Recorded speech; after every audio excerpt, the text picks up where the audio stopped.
I thought I would do a book review tonight, and first of all, I'm just going to explain the book.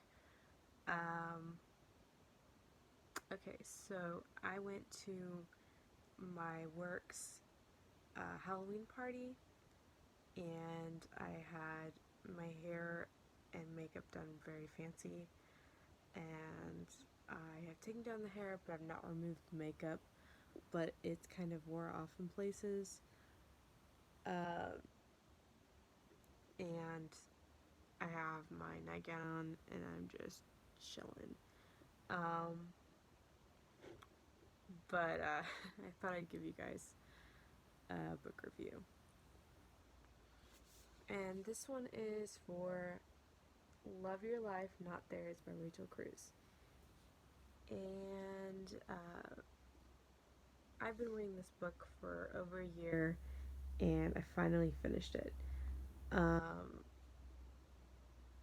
Rachel Cruze is my age, or like months older than me, I think.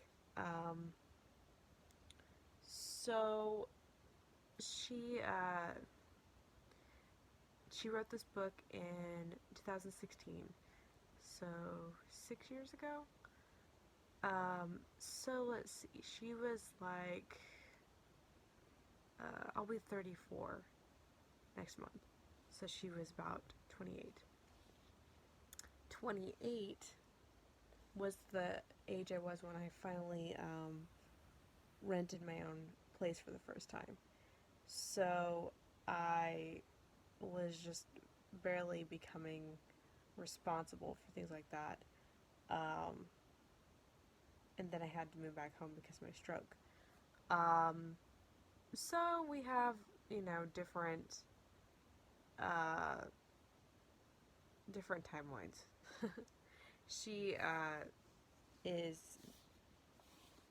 Dave Ramsey's daughter, and she at 28 was already married and had been pretty independent for a long time. Um, I actually knew a lot of this book before I read it. I think that's part of why I was not in like a big hurry, because I have been subscribed to their family for years. I remember listening to his radio show when I was a little kid with my parents, and I started really checking them out a few years ago when I was trying to get out of debt. And this, I've been like subscribed to their channels for a while. Like, so I've listened to a lot of their videos where they're talking to people and giving them financial advice. Um, my financial journey has been really a struggle. I just got out of debt again this year. That was my goal at the start of the year, and God allowed that I was able to get out of debt. But um, unfortunately, even though I got out of debt, I didn't get to move into the next plan of saving back enough to have that emergency fund, because I uh, totaled my car recently. So that's really frustrating. So it looks like I will probably have to go back into debt. But I'm hoping and praying things get better. Um, God knows I hate to get to this point, but I feel like we go through these storms of life for a reason. I think she has great advice, and I do see how her dad has like really tried to get them to be self-sufficient and not relying so much on him and being responsible with their money. But I also see, how he's a millionaire and he's really, set them up in a pretty good way. And my dad's awesome, My parents are awesome. Um, but, uh, they do have some money influence that, of course, my family does not have. Um, at least not my immediate family. Uh, my extended family, they're small, but not my immediate family. But I mean, we're doing okay. God's been good. Um, but I thought I would kind of go over a little bit of the lessons.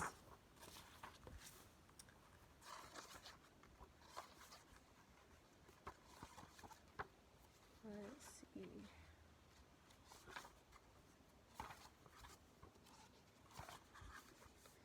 Okay, so habit one is just to quit the comparisons.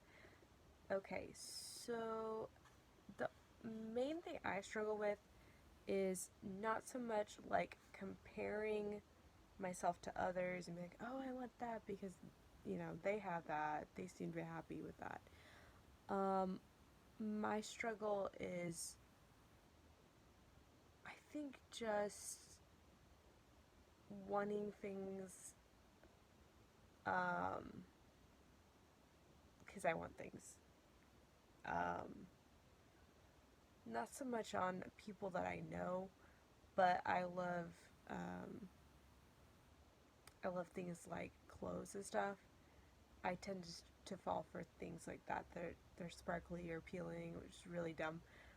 But I'm not saying I'm perfect in the comparison thing, but I'm just saying like how I was like 10 years ago and how I am today is so different. Like when I was in my early 20s, that was really a struggle for me. I hated social media. I hated going on there, and I really battled with jealousy and stuff. And it's just like so weird for me now. I mean, of course, I would love to have things that other people have. Like, I would love to, be married and have a family and,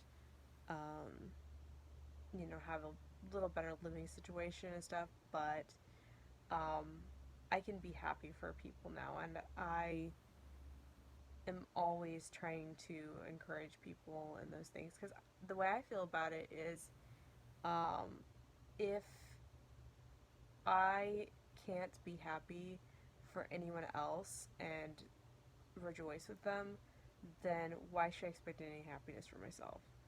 And people may disagree with that. I really don't care because this is what I've come to, and I've had a contentment with this in a long time, for a long time. And I feel like God's given me that mindset, and hope and pray that continues, and that I see more and more blessings. Um, okay, so this is to steer clear of debt, which I am trying to work on for sure, but it's not always avoidable, unfortunately, as I was just talking about earlier. Um, Make a plan for your money. That is one thing I do struggle with. I feel like I am getting more wisdom over time, but I do struggle with making like a smart plan for my money for sure. Um, it says talk about money even when it's hard. I think it's mostly this part's mostly talking about like in a marriage relationship, which I have yet to have any experience with because I've never been in a relationship. But it is really good advice. I love actually hearing their advice on that because I think that's so important to be on the same page on finances in a marriage. Okay.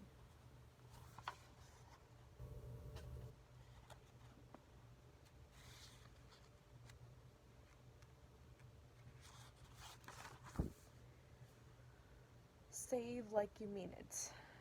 I'm gonna have to pray about this a lot because I do struggle with that for sure, especially when it comes to the most important things. And um, I have been blessed, even though I have totaled my car. I was blessed recently in that I was shown that I was gonna have some expensive come up, like a flat tire and some stuff, and I was shown to save back $1,000, and that ended up paying for that incident. So I know I can do it again by the grace of God. Think before you spend. That's something that I really have to work on for sure. Um, and give a little until you can give a lot. I really enjoyed this, um, but as I pointed out, you don't always have to give by giving money. I actually would like to also, see God in my gifts, giving in other ways like my time because I am a caregiver, and giving it artistically because I am an artist. Um, and I would just love to grow in that. Um, I don't 100% feel like you have to give 10% and above, um, but I do respect those that do. But it does make me want to really seek God more about that, as I have in the past. Um, Overall, I think this is a pretty good book. Like I said, there's quite a few things I already knew. There were just a few things that I thought were very interesting, mostly like her little stories about her life with her husband and stuff. And when they're starting as newlyweds, entertaining, and it all just kind of brought all of her advice together. Anyways, it's a pretty awesome book. I It was like $1 at a yard sale, um, and I'm probably gonna pass it on to my friend. I hope you guys all have a blessed day. And oh, this is a pretty, Christian-based read. Bible verses were not King James Version, at least I don't think they were, any of them, but I looked up the King James Version Bible. It's pretty sound advice for the most part. Um, and